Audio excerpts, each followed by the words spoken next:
बनारस में सुदामा तिवारी जी के पिताजी स्वप्न में भगवान श्री कृष्ण एवं राधा जी का दर्शन कर रहे थे कि अचानक वे स्वप्न में ही उठकर भगवान श्री कृष्ण और राधिका जी को पकड़ने लगे।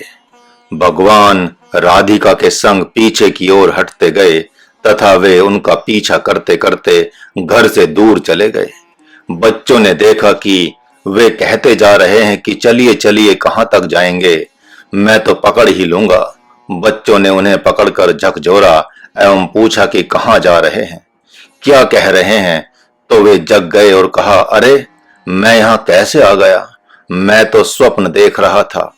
इस प्रकार इन दोनों पुरुषों से पृथक आत्मरूप हुआ पुरुष स्थित रहता है तथा जिस प्रकार दोनों पुरुष जागृत में एवं स्वप्न में एक दूसरे से अनभिज्ञ रहते हैं अर्थात सर्वथा पृथक रहते हैं, उसी प्रकार वह नैष्कर्म्य सिद्धि आत्मज्ञानी पुरुष भी इन दोनों ही पुरुषों से सर्वथा अतीत रहता है। इस प्रकार शरीर पर आए हुए दुख व्याधि को वह किसी प्रकार अपना नहीं समझता। लेकिन प्रश्न तो यह भी है कि दुख आया ही क्यों, व्याधि आई ही क्यों, वे ब्रह्म रूप क्यों नहीं हो गए। इसका उत्तर है कि एक दिन रामानंद ने कहा कि महाराज जी, मैंने एक गणित किया है कि एक संत के शरीर पर जब जब रोग एवं व्याधि आती है तब तब उनके किसी परम प्रिय भक्त पर घोर संकट आया होता है। क्या यह बात सही है? तब महाराज ने कहा कि अक्षरशः सत्य है। संत का उपासक भक्त अपने दुख को उन्हीं को समर्पित कर देता है। वे तो निरंतर अपने स्वरूप में स्थित रहते हैं, अतः उनका शरीर श्रद्धा से समर्पित किए हुए दुख को भोग लेता है। अब पुनः प्रश्न खड़ा होता है कि यदि कोई भक्त अपने देह मुक्त सद्गुरु को अपना दुख समर्पित करता है तो उसका भोक्ता कौन होगा? तो इसका उत्तर यह है कि निश्चित रूप से वही भोगेगा। यह बहुत से लोकों में उसी शरीर जैसा पुनः प्रकट हो गया रहता है जैसे उसके उपासक ने शरीर छोड़ दिया है तथा पुनर्जन्म में स्वप्न जगत की भांति उनको प्राप्त कर लिया है और उन्हीं शरीरों से समर्पित किए हुए दुखों को भोगता है। अरे उसकी व्यापकता तो शास्त्र पुराणों से सिद्ध है ही, अथवा वही पुनः भगवान श्री राम या प्रभु श्री कृष्ण जैसे रूप में प्रकट होकर भक्तों के दुखों को भोग लेता है। अरे सभी जानते हैं कि प्रभु ने अपने नग्न होकर भगवती द्रौपदी को नग्न होने से बचा लिया, तभी तो सनकादिकों के रूप में नग्न होकर घूमता रहता है। इस प्रकार नैष्कर्म्य सिद्धि प्राप्त शरीर भक्तों का प्रारब्ध बन जाता है। अतः किसी भी ब्रह्म ज्ञानी को समर्पित किया हुआ कोई भी कर्म ब्रह्म को ही प्राप्त होता है। पुष्करानंद ने पूछा कि ऐसे संत की स्थिति क्या होती है? यही प्रश्न महात्मा अर्जुन ने भी पूछा कि हे प्रभु, यह नैष्कर्म्य सिद्धि पुरुष तो विलक्षण ही होगा, एक बार पुनः उसके स्वरूप एवं व्यवहार की झांकी प्रस्तुत कर दें। इसके उत्तर में भगवान कहते हैं, वह ब्रह्म स्वरूप हुआ पुरुष अपने आप में प्रसन्न रहने वाला, न किसी बात की चिंता करता है, न किसी से कुछ चाहता ही है। अतः संपूर्ण भूतों में एकात्म दृष्टि के कारण से मेरी पराभक्ति को प्राप्त कर जाता है। जिस भक्ति के द्वारा मैं जैसा हूं और जो कुछ भी हूं, इन संपूर्ण तत्वों को इसी प्रकार जानकर मुझ सच्चिदानंद घन परमात्मा में वास कर जाता है। उसके उपरांत तो वह मेरी अध्यक्षता में रहते हुए मेरी प्रसन्नता के लिए मेरी आज्ञा अनुसार संपूर्ण कर्मों को करता हुआ भी मेरी कृपा से शाश्वत सनातन एवं अव्यविनाशी परम पद को प्राप्त कर जाता है। ब्रह्म भूतः प्रसन्नतात्मा, ब्रह्म स्वरूप हुआ पुरुष और शरीर के विषय में न शोक संताप करता है, न ही उसके लिए किसी प्रकार की इच्छा करता है तथा इंद्रियों में रहने वाले संस्कारों की दृष्टि भी ब्रह्म में हो जाने के कारण से वह प्रभु की पराभक्ति को प्राप्त कर जाता है। वह जीव जगत की उपासना करने लगता है। किस जीव जगत की? जो उससे ब्रह्म को चाहते हैं या कोई विषय चाहते हैं, उससे उन सब की इच्छा पूरी होती है। निष्कामियों की निष्कामता तथा सकामियों की सकामता पूरी होती है। समः सर्वेषु भूतेषु, संपूर्ण भूतों को तथा संपूर्ण भूतों के भीतर बाहर एकमात्र सम ब्रह्म अर्थात निर्गुण निराकार ब्रह्म को देखने के कारण ही वह मेरी पराभक्ति को प्राप्त कर लेता है। तो क्या वह चोर, बदमाश, शैतान, वेश्यागामी, जुआरी, शराबी आदि को भी ब्रह्म के रूप में देखता है? क्यों नहीं, वह देखता है कि ब्रह्म ही सम एवं विषम रूपों को धारण किए हुए है।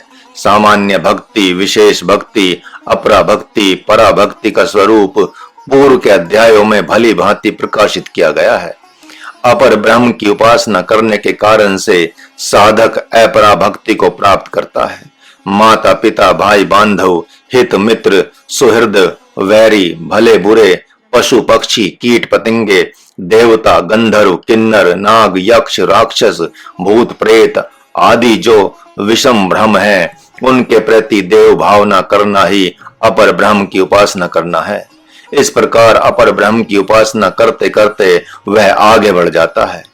उनकी उपासना करते करते जब जप तप योग की उपासना करता है तो यह अपरा भक्ति है। प्राकृत सतोमयी समाधि की कामना करना अपरा भक्ति है।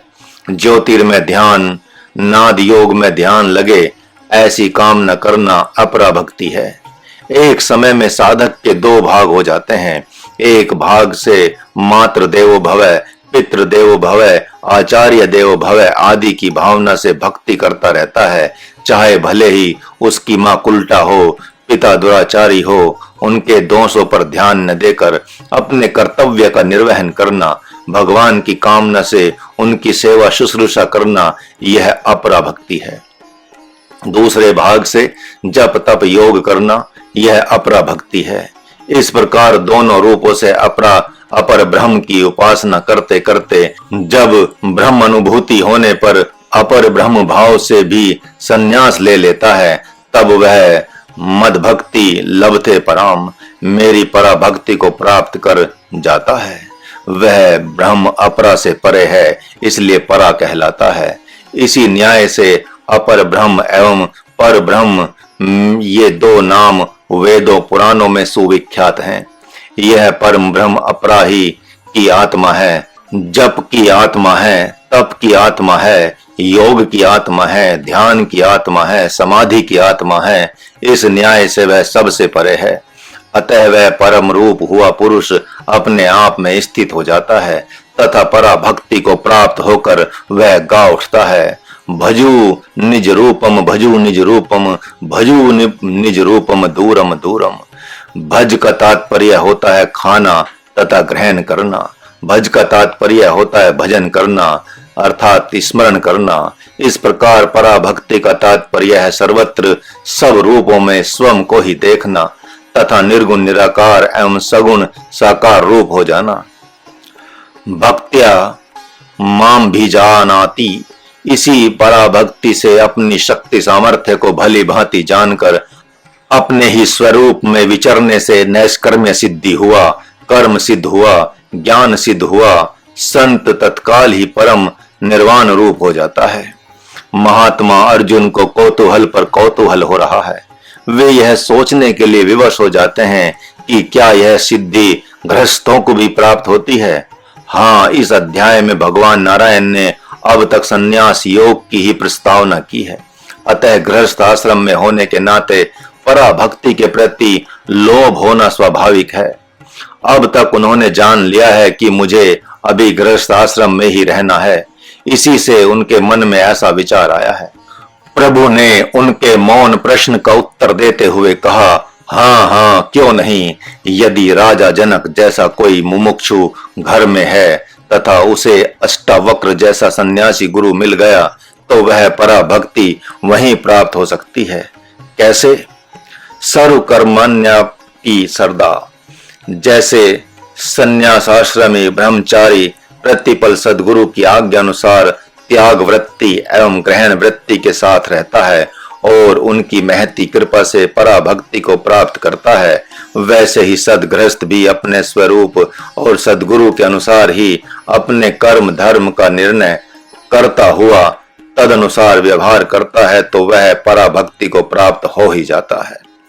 ब्रह्मचारी सद्गुरु के पास त्याग एवं ग्रहण वृत्ति के साथ रहता है। इसका क्या तात्पर्य है? हाँ, यही कि वह गुरुदेव के साथ रहकर अन्य किसी के भी साथ व्यवहारिक संबंध न करे। वह त्याग वृत्ति है तथा वहां जप तप योग के साथ रहना ग्रहण वृत्ति है। जहां सन्यासी सर्व त्यागी होकर पराभक्ति को प्राप्त करता है, वहीं सदगृहस्थ सदगुरु की आज्ञा अनुसार त्याग वृत्ति एवं ग्रहण वृत्ति को धारण करते हुए पराभक्ति को प्राप्त करता है। प्रभु भक्त हनुमान, महात्मा भरत तथा बहुत से राजऋषि इसके साक्षात प्रमाण हैं।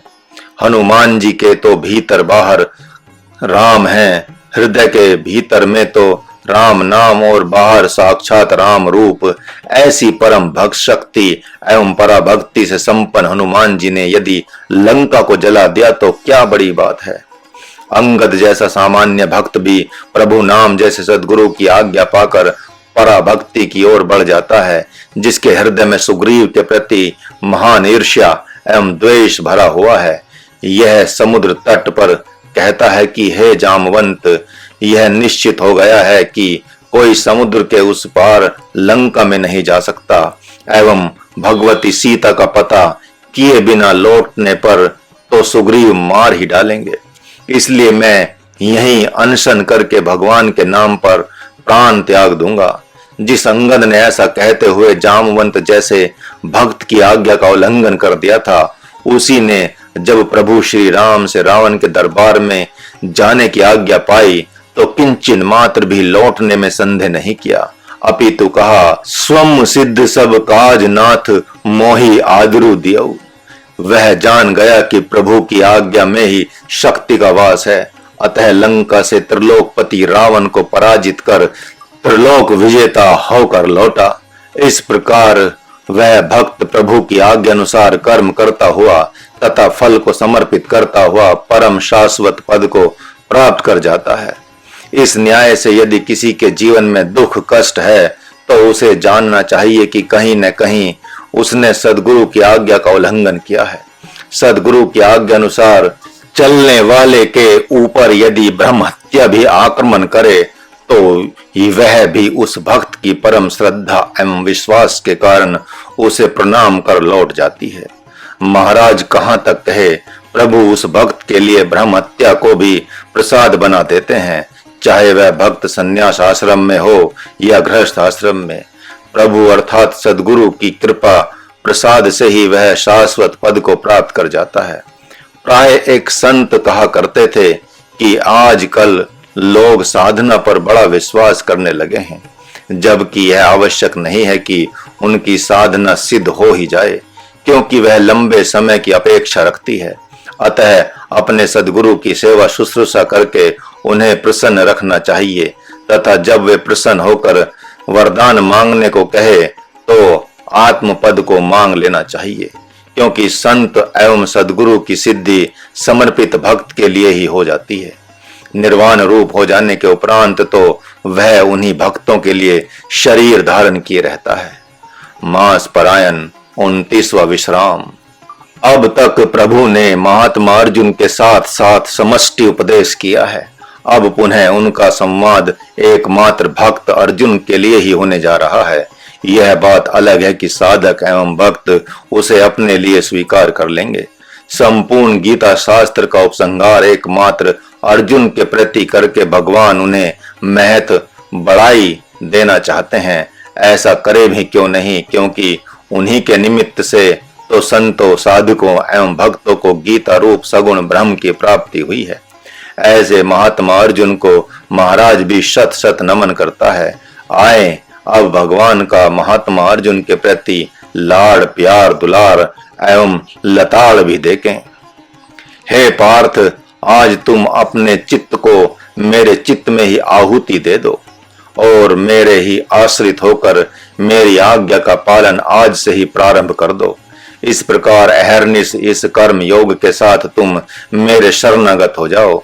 ऐसा करने से तुम मेरी कृपा से ही संपूर्ण दुर्गुणों को पार कर जाओगे। लेकिन एक बात ध्यान रखो कि यदि अहंकार के वशीभूत होकर मेरी आज्ञा पर ध्यान नहीं दोगे तो तुम कहीं के नहीं रहोगे। सर्वप्रथम युद्ध भूमि में चलकर देखते हैं कि वहां की क्या स्थिति है। वहां प्रभु कह रहे हैं कि हे पार्थ, तुमने कभी भी गुरुजनों सहित महाराज युधिष्ठिर की आज्ञा का भी उल्लंघन नहीं किया है। इससे स्पष्ट होता है कि तुम मेरी भी आज्ञा का पालन कर सकते हो। महात्मा अर्जुन ने एक बार फिर महाराज युधिष्ठिर की ओर देखा। प्रभु ने कहा कि उनकी ओर क्या देख रहे हो? ये तो महात्मा हैं। जब तुम मेरी आज्ञा का पालन करोगे तो ये अति प्रसन्न हो जाएंगे। तुम्हारे सखा मुझ कृष्ण को ये भली भांति जानते एवं पहचानते हैं। ये स्वयं ही जानते हैं कि मैं शुद्ध सच्चिदानंद घन परमात्मा ही तुम्हारा सारथी बना हुआ हूँ। ये स्वयं ही चाहते हैं कि तुम मेरी आज्ञा पालन करो। देर होने पर तो ये दुखी होंगे, अतः तुम मेरी आज्ञा पालन कर इन्हें भी संतुष्ट करो। महात्मा अर्जुन के मन में आया कि ये भगवान मधुसूदन बार बार अपनी ही आज्ञा का पालन करने की आज्ञा दे रहे हैं। कहीं इस रणभूमि में महाराज युधिष्ठिर ने कुछ और ही आज्ञा दे दी तो? प्रभु ने महात्मा अर्जुन के मन की बात ताड़ ली और कहा कि हे पार्थ, यही तो बात है कि इस रणभूमि में तुम मेरे अतिरिक्त इनकी क्या किसी की भी बात नहीं मानोगे। दुर्योधन, शकुनी, अश्वत्थामा आदि युद्ध में छल भी कर सकते हैं। अति विनम्र एवं अति दयालु महाराज युधिष्ठिर के प्रति कहीं ये छली शरणागत हो गए। पितामह भीष्म, द्रोणाचार्य एवं कर्ण आदि महारथियों के धराशायी होने पर ये ऐसा कर भी सकते हैं। तो वैसी अवस्था में महाराज युधिष्ठिर युद्ध विराम की घोषणा कर सकते हैं। तब तुम संशय रहित एवं निर्भय होकर कह सकोगे कि अब तो मैं महाराज युधिष्ठिर का ही हूं ही नहीं, अब तो मैं भगवान नारायण का हो गया हूं। अतः ये कौन होते हैं शरण देने वाले? हे पार्थ, मैं इस कारण भी यह कह रहा हूं कि तुम मेरे शरणागत होकर युद्ध करो। उस समय तो हमें भी छल करने की आवश्यकता पड़ेगी। अतः ये धर्मात्मा उस समय व्यवधान बन सकते हैं। वहां तुम्हें मेरी ही आज्ञा का पालन करना होगा। ये कौरव असुर हैं। असुर तो छल के साथ ही युद्ध करते आए हैं। इस न्याय से भी तुम्हें संपूर्णता से मेरी ही शरणागत होना है। गृहस्थ भूमि में अपने अभिभावक के नाते तुम इन महाराज युधिष्ठिर की आज्ञा पालन करते आए हो, लेकिन यह युद्ध भूमि है। उस पर भी अब मैं तुम्हारा सद्गुरु हो गया हूं। जब तक मैं तुम्हारा सद्गुरु नहीं था तब तक इस धर्मात्मा की आज्ञा में रहना तुम्हारा धर्म था, लेकिन सद्गुरु के नाते भी मेरी आज्ञा का पालन करना तुम्हारा सर्वोपरि धर्म है। महाराज ने पूर्व के अध्यायों में 4 सगाइयों की बात की है।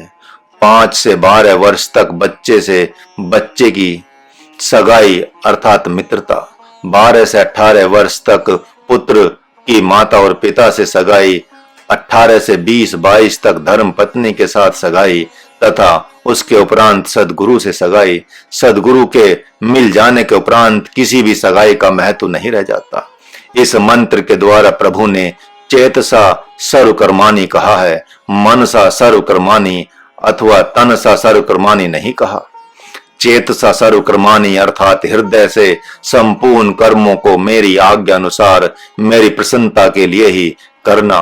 भगवान ने ऐसा कहकर महात्मा अर्जुन को बांध लिया है। मानो प्रभु कह रहे हैं कि खिन्न मना होकर तुम्हें युद्ध नहीं करने दूंगा। विषादी चित्त से किए हुए युद्ध को मैं स्वीकार नहीं करूंगा। हे पार्थ, जैसे कोई भी महात्मा रोती कलपती हुई मां के हाथों से मधुकरी नहीं लेता, वैसे ही यदि हृदय से तुम युद्ध स्वीकार करते हो तो मुझे स्वीकार है, अन्यथा स्वीकार है। यदि तुम कहते हो कि ऐसा कैसे हो सकता है, तो बुद्धि योग मुपाश्रित्य, बुद्धि योग का आश्रय ले लो तो सुगमता से हो जाएगा। अर्थात मेरे लिए ही तुम्हारा प्राण हो, मन हो, जीवन हो एवं कर्म हो, यही बुद्धि योग है। यदि तुम कहते हो कि इस विषम बुद्धि में महापाप लग जाएगा, तो ऐसा नहीं है। मच्चित्तः सर्व दुर्गाणी, मेरी कृपा से तो तुम संपूर्ण दुर्गुणों को पार कर ही जाओगे। करोगे युद्ध और दूर होंगे दुर्गुण, मारोगे इन भौतिक गुरुओं को और दूर होंगे तुम्हारे संपूर्ण पाप। वैसे भी तो तुम्हें महापाप लग ही गया है, क्योंकि वह तुम ही हो जिसने शक्ति एवं सामर्थ्य रहते हुए भी अपनी धर्म पत्नी को नग्न होते हुए देखा है। यह बात अलग है कि मैंने उसे नग्न होने नहीं दिया। यदि अहंकार के वशीभूत होकर मेरा कहना नहीं मानते हो तो कल्याणी द्रौपदी का बदला लूंगा और तुम्हें नंगा करके छोड़ूंगा। भूत नंगा होता है, आहें भरते रहोगे। नारी को नग्न होते हुए देखने से तुम्हें ब्रह्म हत्या का पाप तो लग ही गया है तथा उसी ने तुम्हारी मति मार ली है। तुम्हें महात्मा धर्मात्मा कहते कहते बहुत समय हो गया मेरे को, जबकि संपूर्ण दुर्गुणों की खान हो गए हो तुम। कोई एक ही पाप 1000 पाप के बराबर होता है। तुमने वही पाप किया है कि महात्मा विदुर के आवाहन करने पर भी कि यहाँ महापाप हो रहा है, पुत्र वधु नग्न की जा रही है, ऐसा सुनकर भी तुमने गांडीव नहीं उठाया था। उसी पाप के कारण से आज तुम्हारे हाथ से गांडीव छूट गया है, क्योंकि पापात्मा के हाथ में शक्ति नहीं रहती। यहाँ पाप संपूर्ण दुर्गुणों को देने वाला है और उसी पाप ने मुझ ब्रह्म की आज्ञा की अवहेलना करने के लिए तुम्हें विवश कर दिया है। यदि तुम मेरी आज्ञा अनुसार चलते हो तो तुम्हें संपूर्ण पापों से मुक्त कर दूंगा, अन्यथा सर्वनाश करके छोड़ूंगा। प्रभु ने उन्हें संपूर्ण दिशाओं से घेर लिया है और मनुष्योचित व्यवहार को याद दिलाया, मानो वे कह रहे हो कि मनुष्योचित व्यवहार को तूने खूब कर दिखाया है, अब वीरोचित व्यवहार को दिखाना है। वीरोचित व्यवहार होता है कि यदि पिता ही धर्म युद्ध में विपक्षी बनकर आए तो उसके साथ युद्ध करना होता है। जब कोई स्वयं को महारथी एवं महावीर मानता है तो वह वैसा कहलाने का अधिकारी तभी है जब वह भगवान का होकर रहता है, अन्यथा यह हिजड़ा ही है, नपुंसक है। हे पार्थ, यदि अहंकार के वशीभूत हुए तुम युद्ध नहीं करते हो तो यह निश्चय तुम्हारा झूठा है, क्योंकि तुम्हारा स्वभाव इस युद्ध में तुम्हें बरबस ढकेल देगा। जिस युद्ध को तुमने स्वजनों के मोह के वशीभूत हुआ नहीं करना चाहते हो, उसे अपने प्रारब्ध के वशीभूत होने के कारण से तुम अवश्य करोगे। हे पार्थ, एक बात और सुनो, मैं तुम्हारा सारथी भी हूं और आज यदि तुम युद्ध करने से मना करते हो तो मैं सारथित्व का व्रत त्याग दूंगा तथा किनारे जाकर बैठ जाऊंगा, क्योंकि मिथ्याचारी एवं असत्य वक्ता मेरा सबसे बड़ा शत्रु है। मैं युद्ध नहीं करूंगा ऐसा कहना ही तुम्हारा मिथ्या वचन है, क्योंकि तुम्हारा प्रारब्ध पाप तुमसे युद्ध तो अवश्य कराएगा। तुम अपने स्वभाव से भी बाध्य हो। जब ये कौरव तुम्हें नपुंसक, कायर, डरपोक कहकर हंसी उड़ाएंगे, तब तुम्हारे जैसा अहंकारी पुरुष, जिसे महावीर होने का अहंकार है, जो महायोद्धा होने का दंभ भरता फिरता है, वह यह अपमान सहन नहीं कर सकेगा, बल्कि गांडी उठाकर युद्ध करेगा। उस समय आवाहन करने पर भी तुम मुझे नहीं पाओगे। वैसी अवस्था में मैं तुम्हें निमित्त न बनाकर स्वयं अपने संकल्प को निमित्त बनाऊंगा। इन मंत्रों से स्पष्ट संकेत मिलता है कि जिसका सर्वस्व भगवान होता है तथा जिसका सर्वस्व भगवान के लिए होता है, यदि वह कभी अपने कर्तव्य कर्म से विचलित भी होता है तो भगवान उसे मनाना जानते हैं। महात्मा अर्जुन भगवान के अति आत्मीय हैं, इसलिए ऐसी विषम अवस्था में भगवान के द्वारा उनके साथ इस प्रकार का व्यवहार उनमें शोभा देता है। मिथ्यास व्यवसायस्ते, तुम्हारी यह धारणा मिथ्या है, यह तुम्हारा बकवास है, वाग्विलास है, क्योंकि तुम्हारा शास्त्र ज्ञान मिथ्या है, तुम्हारा व्यवहार मिथ्या है, तुम्हारा निर्णय मिथ्या है, तुम्हारी प्रतिज्ञा मिथ्या है। क्या तुम नहीं जानते हो कि ब्रह्म की प्रतिज्ञा ही प्रतिज्ञा कही जाती है? जीव जो आज कहता है कि मैं यह नहीं करूंगा, कल उसी को करता है। तुम आज जीव जैसी बात कर रहे हो। मैं तो तुम्हें भक्त बनाकर अपनी पराभक्ति देना चाहता हूं। स्वीकार है तो ठीक, अन्यथा अपनी राग अलापो। विषाद राग अलापो, मूढ़ राग अलापो, संन्यास राग अलापो। मैं देखता हूं कि तुम इन रागों को कैसे गा सकते हो। स्वभाव जेन कौनते, इस मंत्र में एक बार पुनः भगवान ने महात्मा अर्जुन को कौनते कहकर पुकारा है। हे कौनते, तुम एक वीरांगना मां के पुत्र हो जिसने इस युद्ध के मैदान में तुम्हें ललकारते हुए भेजा है। तुम उसकी लाज बचाओ, उसका स्वाभिमान मत जाने दो। यदि तुम मेरा कहा नहीं मानते हो तो तुम्हारा प्रारब्ध तुम्हारे हृदय में, मन बुद्धि चित्त में बैठा हुआ है। वह तुम्हारी मूर्खता को भली भांति जानता है। वह तुम्हारे से यह युद्ध करा के मानेगा। सोचो, उसके अनुसार तुम नाचना चाहते हो या मेरे अनुसार। यद्यपि वह प्रारब्ध धर्म एवं अधर्म दोनों रूप है, किंतु वर्तमान में तो वह अधर्म ही तुम्हारा ईश्वर बना हुआ है। इस समय तो मोह ही तुम्हारा ईश्वर बना हुआ है। उसने तुम्हें भली प्रकार से अपने वश में कर लिया है। हे अर्जुन, संपूर्ण भूत प्राणियों के हृदय में ईश्वर बैठा हुआ है। वही अपनी त्रिगुणमयी माया के द्वारा सभी को इस शरीर रूपी यंत्र से घुमाता रहता है। इसलिए हे भारत, मैं तो कहता हूं कि तुम उसी प्रभु के शरणागत हो जाओ। उसी की कृपा से परम शांति एवं परम शाश्वत पद को प्राप्त हो जाओगे। यद्यपि अंतर्यामी ब्रह्म संपूर्ण प्राणियों के हृदय के भीतर बैठा हुआ है, तो भी उसे अपना नहीं मानने से, उसके शरणागत नहीं होने से प्रारब्ध ही ईश्वर बनकर इस शरीर रूपी यंत्र से अपनी इच्छा अनुसार कर्म करता रहता है। हे पार्थ, मूर्खों के हृदय में ऐश्वर्य ही ईश्वर है। वही सबको अपने ढंग से नचा रहा है। अब तुमने समझ लिया होगा कि मूर्ख प्रारब्ध के अनुसार नाचते हैं और भक्त भगवान के अनुसार। अब तुम बताओ कि प्रारब्ध के अनुसार नाचना चाहते हो या मेरे अनुसार। भगवान ने महात्मा अर्जुन को चुनौती दे दी, लेकिन वे स्तब्ध रह गए। प्रभु ने मूर्खों के लिए एक अलग भगवान की स्थापना कर दी। उसका नाम है प्रारब्ध। संजय ने आश्चर्यचकित हो धृतराष्ट्र की ओर देखा और कहा कि हे राजन, तन मन वचन हृदय सहित भगवान ने अर्जुन को स्तंभित कर दिया है। ऐसी क्या बात हो गई संजय? अर्जुन बोल ही नहीं रहे हैं अन्नदाता। इसलिए भगवान नारायण ने मानो नरसिंह रूप धारण कर लिया है। वे कहते हैं कि तुमने द्रौपदी को नग्न होते देखा है, इसलिए यदि तुम मेरा कहा नहीं मानते हो तो मैं तुम्हें नंगा करके मानूंगा। धृतराष्ट्र ने कहा, बात तो वे ठीक ही कह रहे हैं संजय। वैसी घृणित घटना को भुलाया नहीं जा सकता। सच पूछो तो वैसी अवस्था में पांडवों को विरोध करना चाहिए था।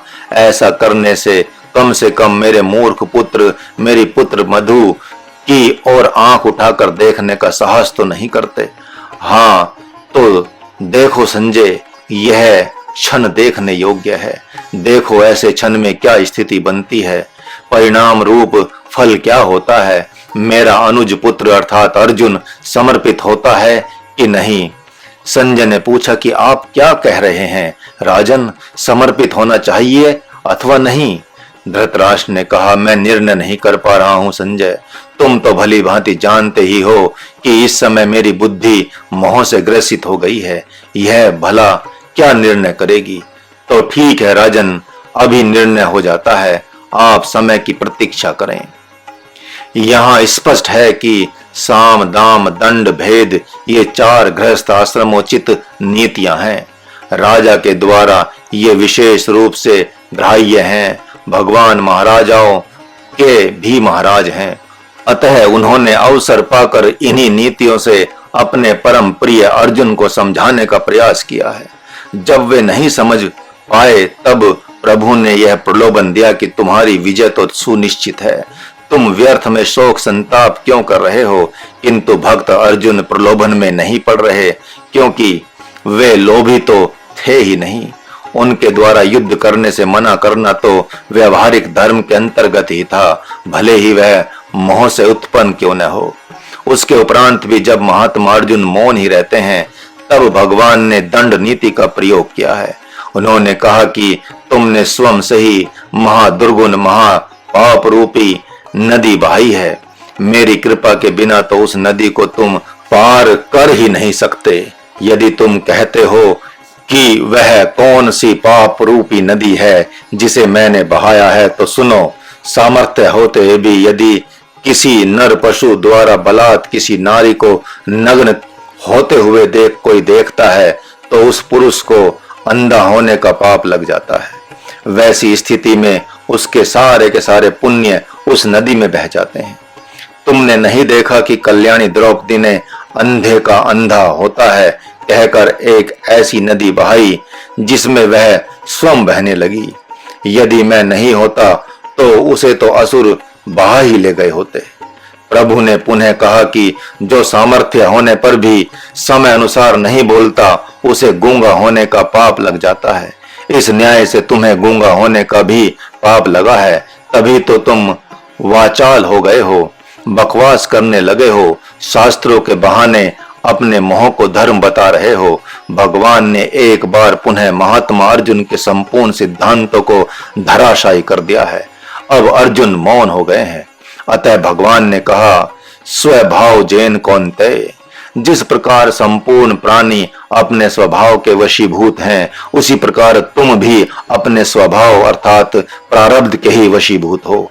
यदि मेरा कहना नहीं मानते हो तो फिर ईश्वर सर्वभूता नाम संपूर्ण भूतों का स्वामी जो प्रारब्ध है, वही उनका ईश्वर है।